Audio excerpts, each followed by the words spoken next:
So I want to introduce our big concept for the rest of the year here. Take a couple minutes to do this. And we're looking at the concept of calculus. All right? And I like to think of calculus kind of like this house that we're building. And this house really has two main pillars. So it's almost more like the Parthenon than a house, I guess. Except with only two pillars. And then we have this foundation.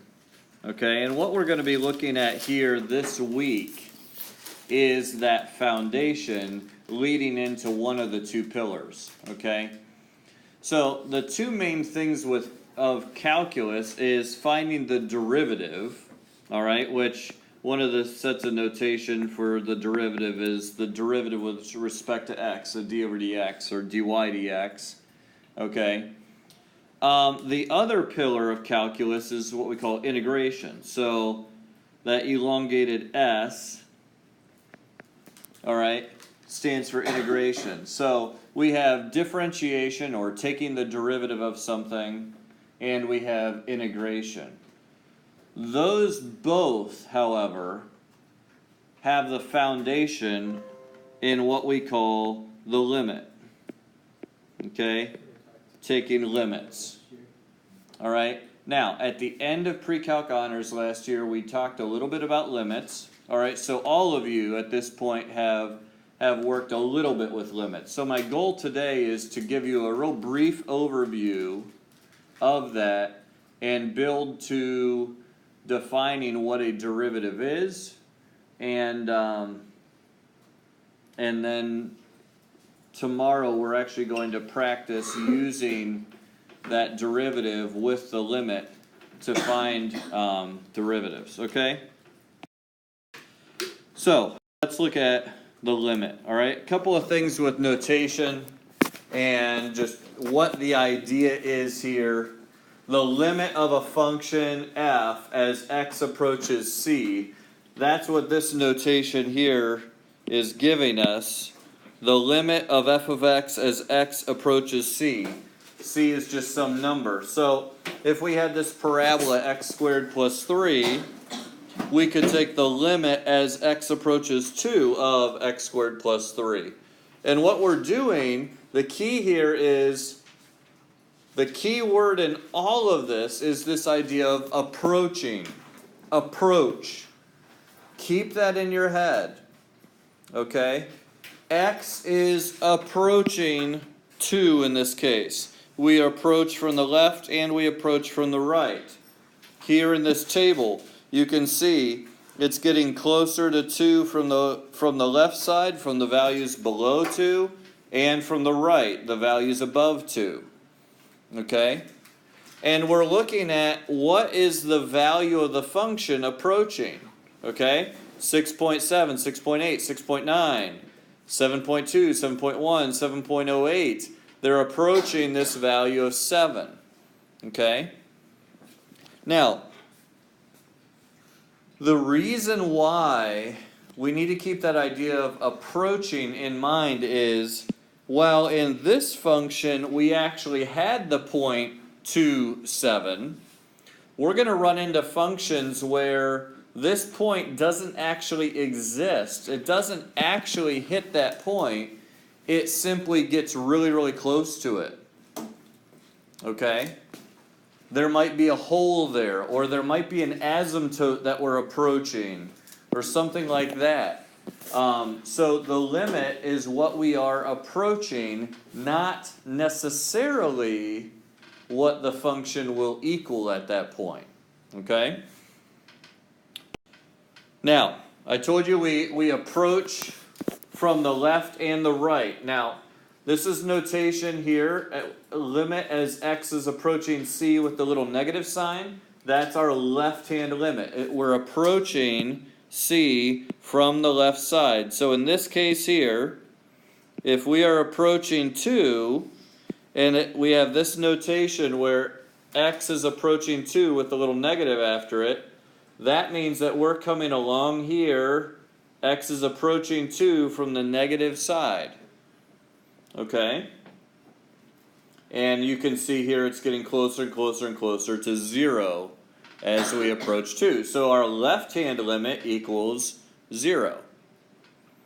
Then we have the right-hand limit, all right? This is the limit as x is approaching c from the positive or from the larger values of x, okay? So in this case, I'm coming from this side towards c from the higher values, from the positive end. And notice it also is approaching this x-axis, so the value of the function is approaching 0, okay? Why are they both approaching 0? Well, because that's what the function is getting close to. If this weren't a piecewise function, I could actually plug in 2 to x squared minus 4 and I'd get 0. Okay?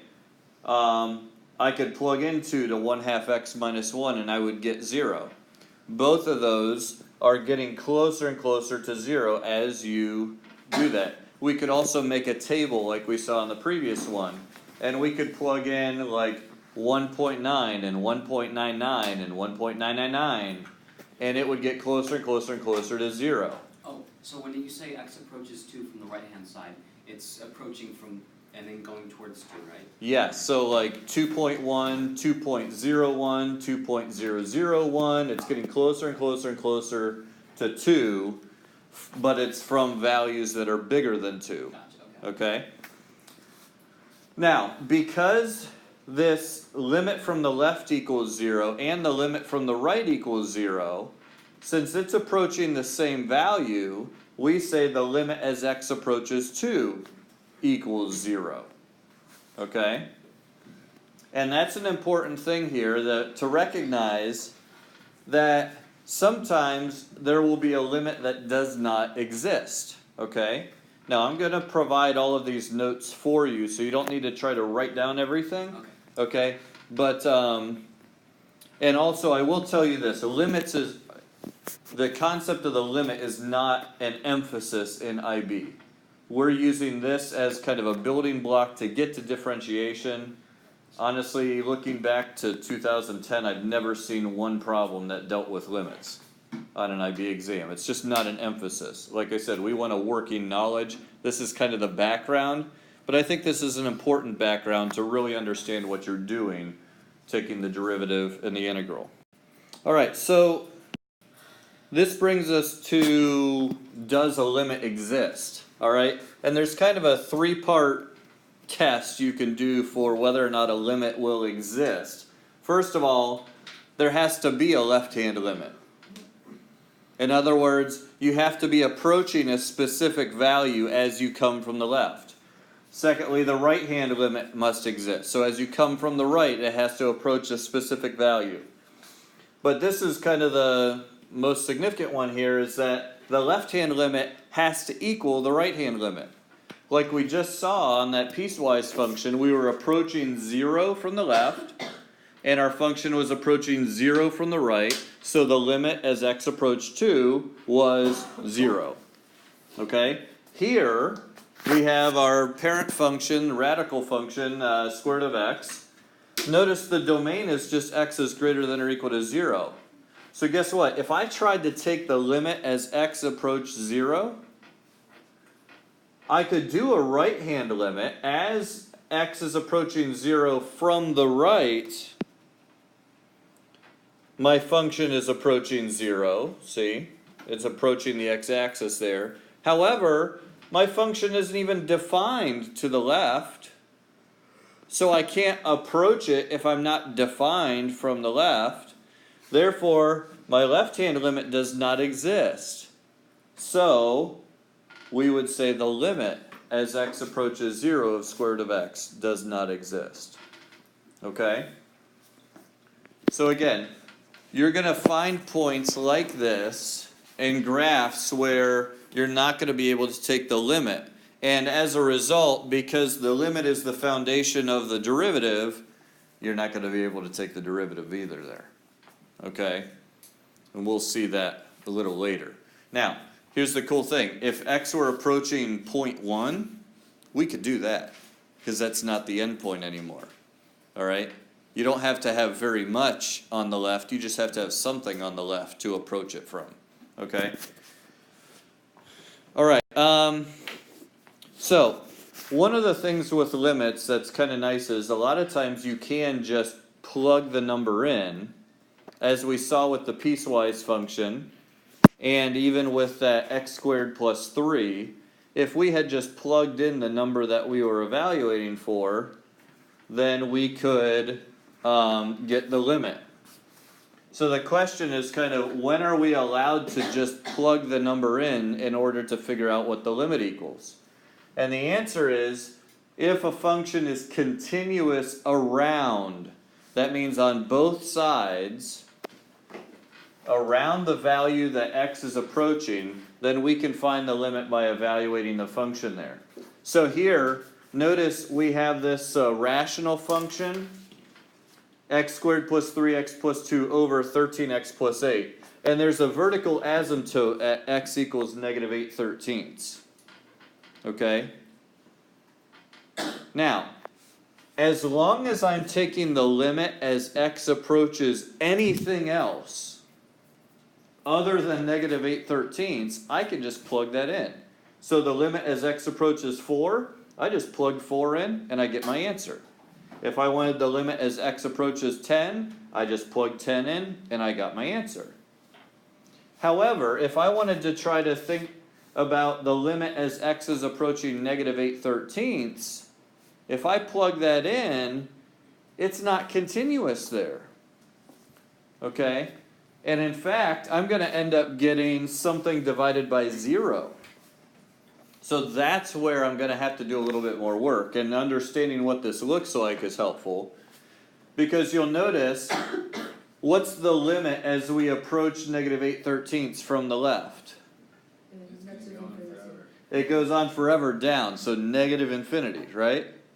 And the limit as I approach negative 8/13 from the right is positive infinity. Are those equal? No. Obviously not. No. So, since negative infinity does not equal positive infinity, Wait, why are they not equal? Just out of curiosity. why is negative 2 not equal to positive 2?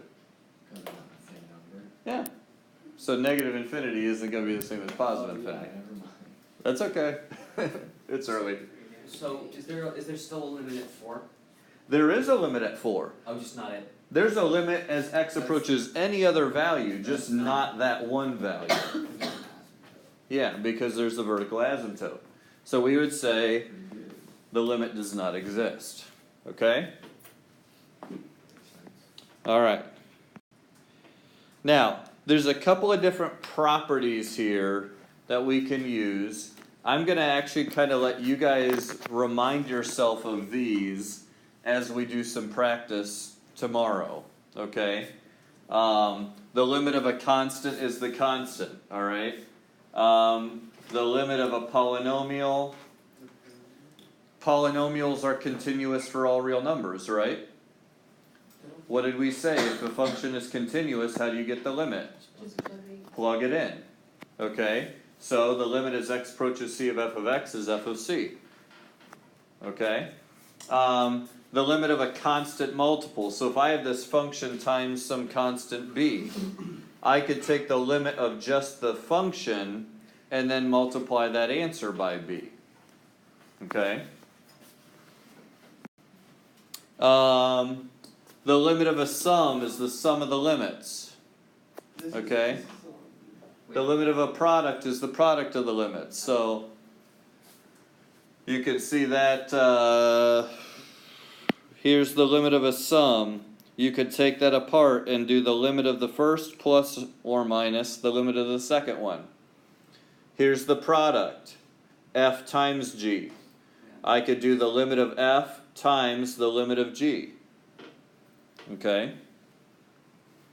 If you've got a rational function right here, I could do the limit of the numerator divided by the limit of the denominator, as long as the limit of the denominator is not 0. Because then it'd be undefined. Alright? If I have a function raised to a power, I can simply take the limit of that function and raise that to the power. That's just an extension of this multiplication one. Okay? So there are a bunch of properties. They're pretty simple once you get the hang of it. So I'm going to let you guys practice that. You did some of these last year. We'll let you guys practice some tomorrow. So let's talk about the derivative.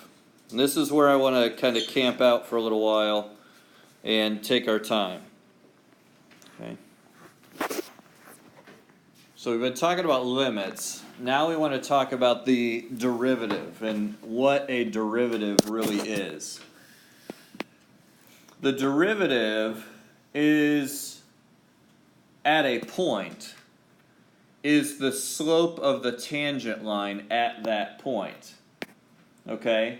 Now you can see on this little curve down here at the bottom that I have, those blue lines are all different tangent lines. Okay? The red one is a tangent line as well, but you'll notice here we have this point identified, that's the point of tangency. Okay? Now, if I took the derivative of that curve, let's say that curve is my f of x, okay, and let's say that this point right here is the point C, f of c, okay,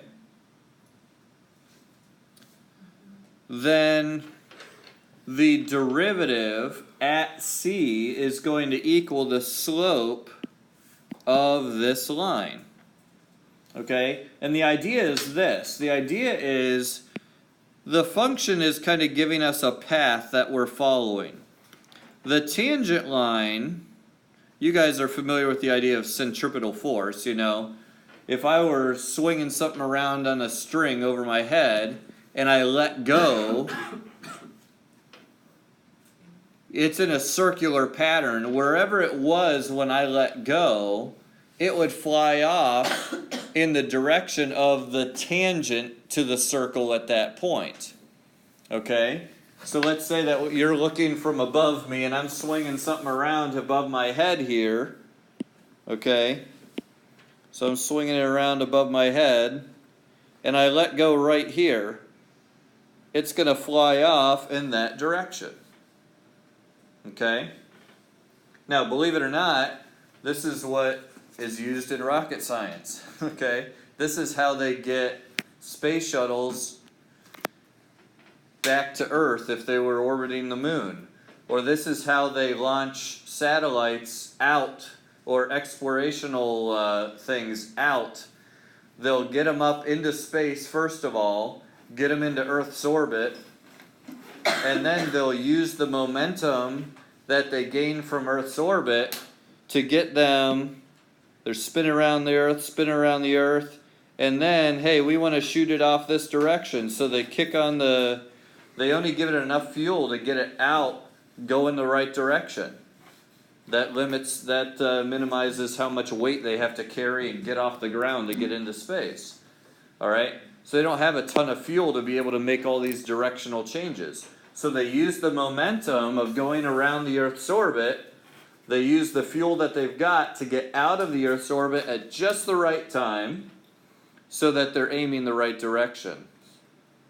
So that they'll be able to go see Mars or whatever they're trying to go see. Okay? And they might have enough fuel to make some minor alterations, but if they get this way off, there's not a whole lot they can do to get it back on track, you know, if they don't have enough fuel to do that.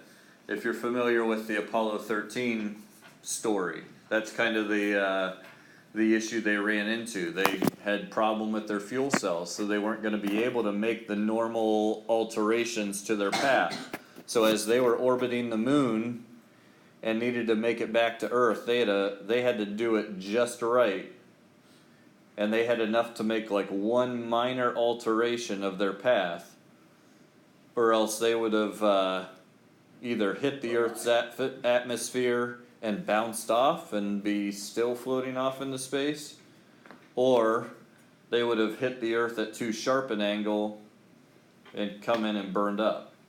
So they had to hit at just the right point. So they had to time it so that they used the fuel that they had left to get out of the moon's orbit and head back to Earth at just the right time. Is it really that simple, or is there like more to it than that? Well, in concept, it's that simple. Actually doing it is a whole lot more complicated. So, but that is the principle. I mean, that is the principle of what they're doing, and that's, you know, that's not just the movies. That's actually what they do. You know, they'll use that momentum that they gain by being in the orbit of a planet or something to slingshot it out in the direction they want. Okay? Now, a couple terms here, and then I want to talk about what the derivative actually is. Okay? How do we get the slope at this one point? Because normally we need 2 points to get slope, right? So we'll talk about that. What the process that we're working with is called differentiation.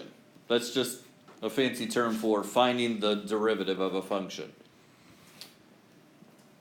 If we are able to take the derivative of a function, we say it's differentiable. We are able to differentiate. That's all that word means, okay? So those are just some terms I want you to make sure you understand. But let's talk about how are we going to get this derivative, okay? And I want to revisit here. And I want to look at another point on this function, okay? Because like I just said, in order to get slope, we typically have to have 2 points, okay? So I'm going to draw this line here, which is not a tangent line, because it's hitting 2 points. We would call that a secant line. A secant line. And what I'm going to do with this is I'm actually going to reference the coordinates of this point in relation to my point C, f of C. Okay? So I'm going to move over an unknown amount. Okay?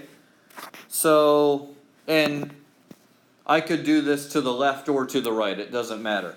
So I'm going to say that this coordinate x is, I'm going to make this distance h. So this is going to be c plus whatever h is. Okay? And again, I could do left or right, so you don't have to worry about plus or minus. We're just going to use plus. All right? So obviously then, to get up here, the y-coordinate is going to be our function evaluated at that new value of x, c plus h. Okay? Everyone with me so far? Not too bad. Okay? Now, what we're dealing with here is slope. We want the slope of this red tangent line. But first, let's look at the slope of this secant line. Okay? Slope is change in y over change in x, right? So the slope, and I'm going to use the slope, I'm going to put sub s for secant. Okay? The slope is what?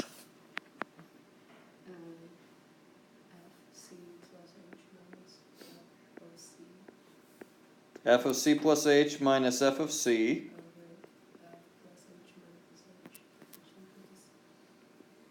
Okay, it'd be c plus h minus c. Well, that's nice. C minus c is 0, so the whole thing's just over h, right? So that's our slope. is that gonna equal the slope of our tangent line? No. No. No. Someone who hasn't had any calculus before, how do you think we could get a value that's closer at least to what the slope of the tangent line is? Could you draw a point from the green dot all the way to the red line, so that there's another dot from the red line? Or no? What do you mean, like down here or something? No, like, where you already have the green dot at the top, Uh-huh. just draw a line outwards to. Oh, like straight over here? Yeah, although I have no clue, so. Use that. Yeah, we're just brainstorming. Okay? Now, what's the slope of that line?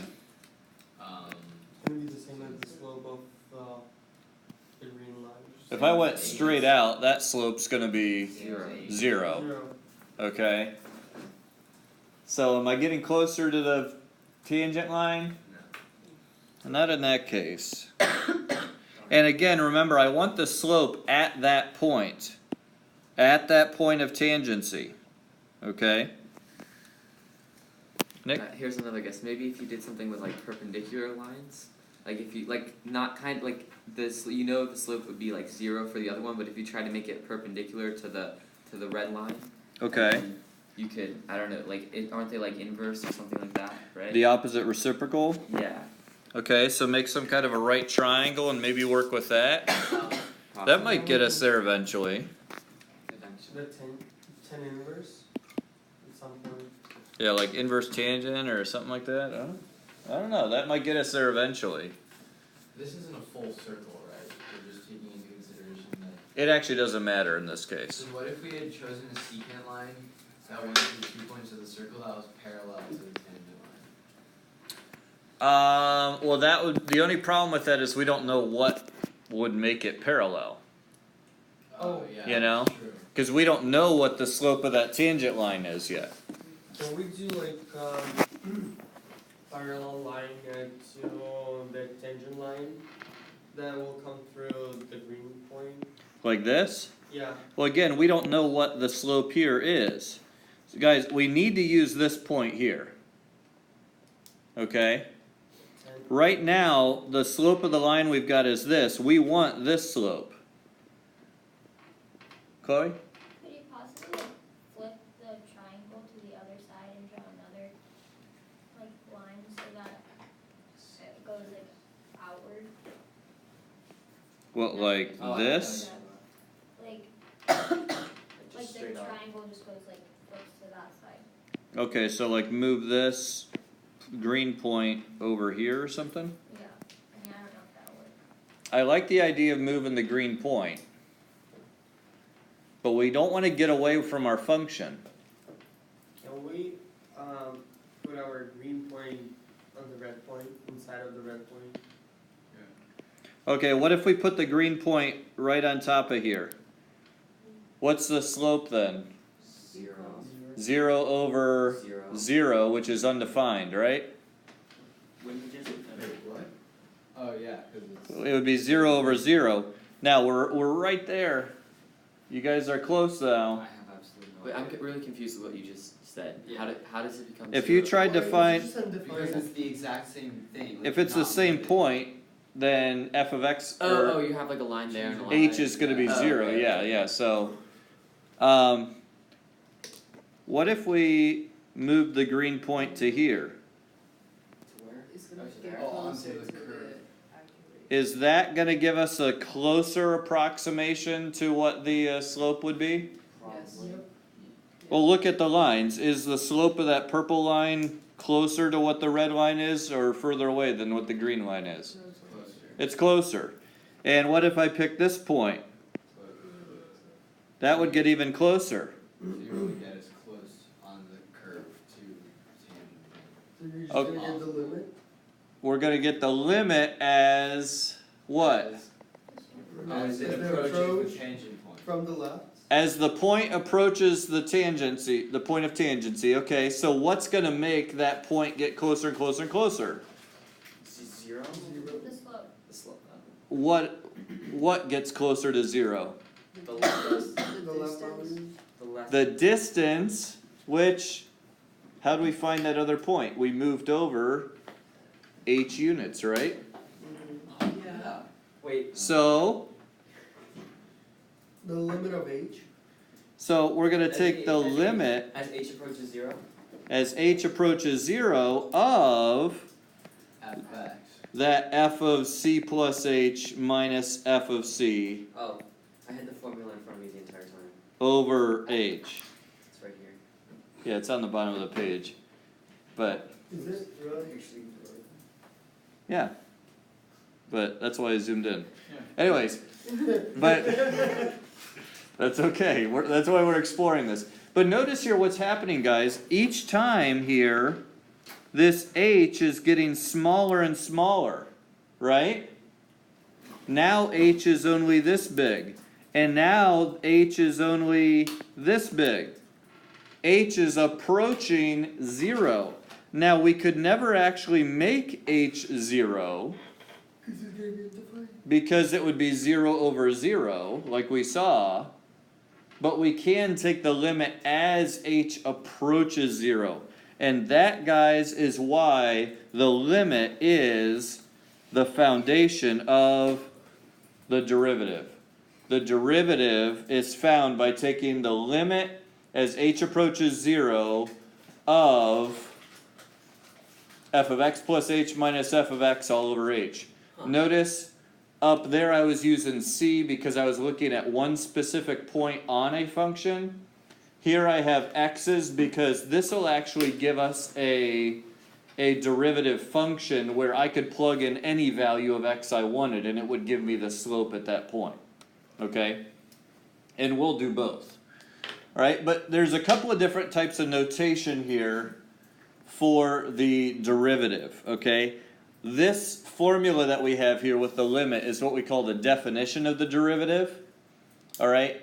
Two types of notation that we will use regularly. This dy dx, if our function is y equals something, we can take the derivative of y with respect to x. That's how we would read that. Dy dx. Okay? And really where that comes from is d over dx stands for taking the derivative of whatever comes after it. And the y comes up. So if we're taking the derivative of some function y, that's just dy dx. Okay? Now, another notation we use is the prime notation, f prime of x. Okay? We can also kind of mix these two notations a little bit. If you have a y, but you like to use the prime instead of the dy dx, you could also use a y prime. So that's another kind of a mixture of the two, but we'll use all of them throughout the time. Okay? The first thing that I thought is like not y because of the probability. Oh, yes. That's Different kinda mixed up. context. The not probability, it's not saying not y, it's y prime in this case. Yes. Is it bad that I kind of have no clue what's really going? Like, I'm very confused. It's okay. Once you, Well, at that's this, gonna be mad. until you really start getting into it and actually doing it, it is kind of a fuzzy topic. It's hard to really understand what's going on until you really get into it and start doing it. So, yeah. So the numerator of the fraction that you're taking the limit, so it's the limit of as h approaches 0, but the numerator is the, I guess if we look back to the example from before, is the change in y It's between like the point on the secant line and the point of the tangent. Yeah, and h is the change in x. That So is it's slope. Basically the slope. It is slope. We're taking the limit of the slope function as the points get closer and closer and closer together. Okay? Now, let me make one more point and then we'll do an example real quick here. Okay? This slope of the secant line actually does have a use. Okay? this is an average rate of change.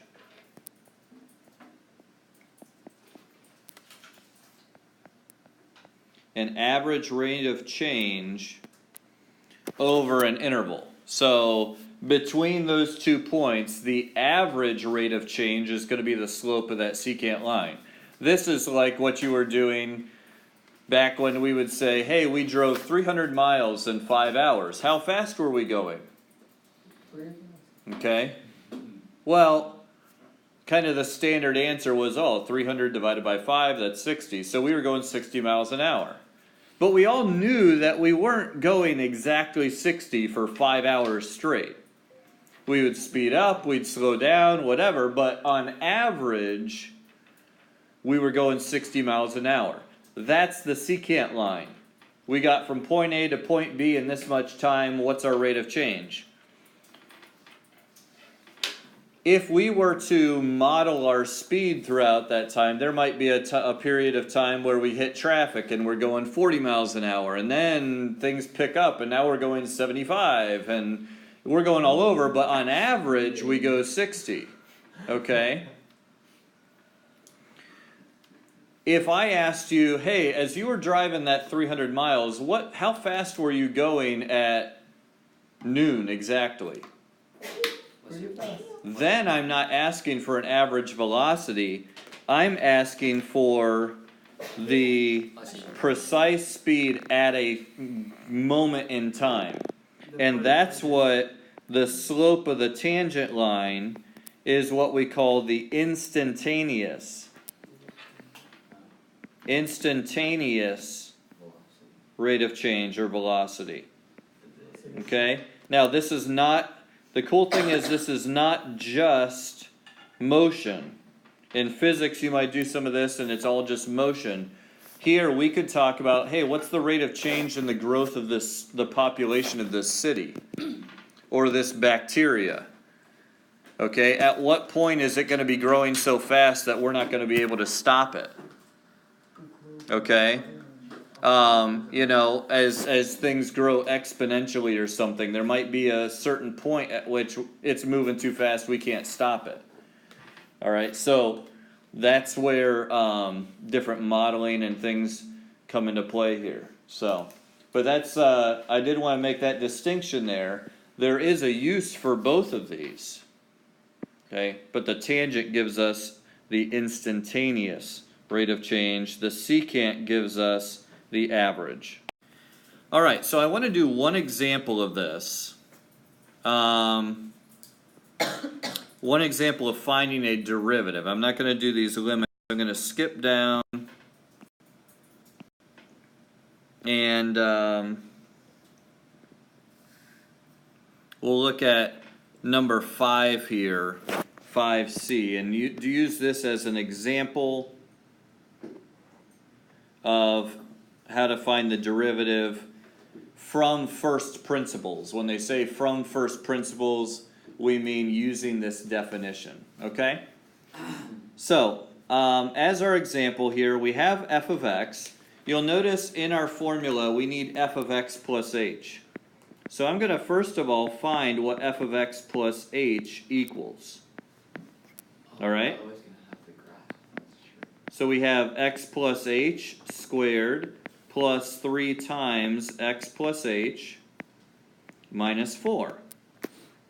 Okay? Now, you are going to want to simplify. So I'm going to FOIL, I'm going to distribute, I'm going to simplify as far as I can. So I have x squared plus 2xh plus h squared plus 3x plus 3h minus 4. That's f of x plus h. Okay? You guys all know how to FOIL and distribute, so that's easy. Okay? So now it comes to a point where we need to plug this into our formula. Alright, so we're going to do f prime of x equals the limit as h approaches 0 of what we just found, x squared plus 2xh plus h squared plus 3x plus 3h minus 4. And then it says minus f of x. So I need to subtract the original function. Oh gosh. So the original function was x squared plus 3x minus 4. So now it's minus x squared minus 3x plus 4. Okay? So right here, this is our minus f of x. Wait, why is it plus 4?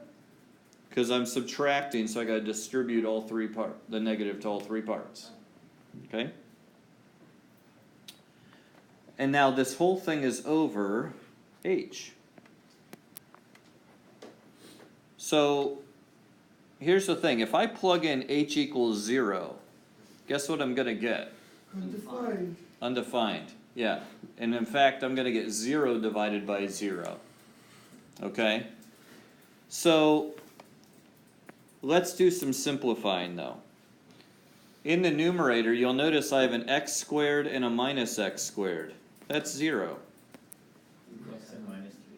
I have a 3x and a minus 3x. And you have a plus 4 and negative 4. Yeah, and I have a negative 4 and a positive 4, so that's all 0.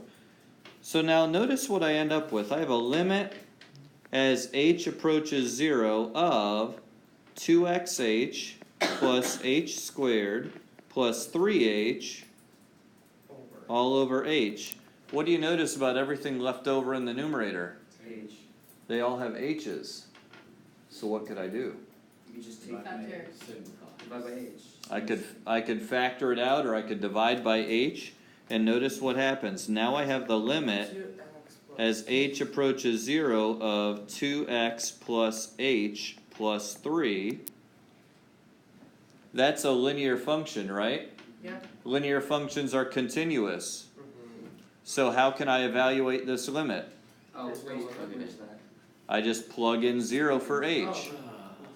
Alright? So 2x plus 0 plus 3 is just 2x Plus 3. plus 3. So guess what? My derivative f prime of x equals 2x plus 3. So what's the slope of at 3? F prime of 3 is 2 times 3 plus 3. 9. Without even graphing it, without even seeing it, I know the slope of the tangent line at x equals 3 is going to equal 3. Yeah, 9. Don't